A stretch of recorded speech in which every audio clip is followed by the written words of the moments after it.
What happens when you take a legendary all-wheel drive car, a team of obsessive engineers in Vermont, and some of the most fearless drivers on the planet?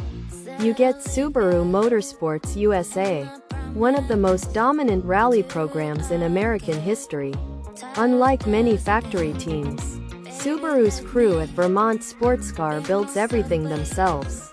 Roll cages, engines, composite parts, and then travels to every event as the service crew. That's serious dedication.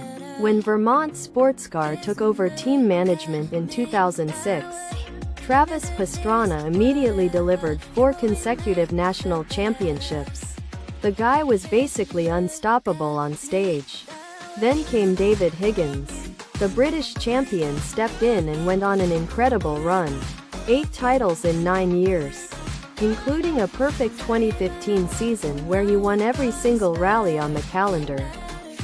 Beyond stage rally, Subaru also conquered Rallycross. In 2019 they claimed their first Rallycross team championship, and in 2021 Pastrana tied for the Nitro Rallycross title, winning it on a tiebreaker.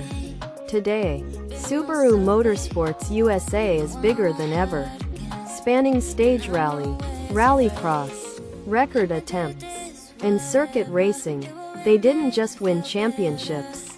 They helped make rally racing a mainstream spectacle in North America.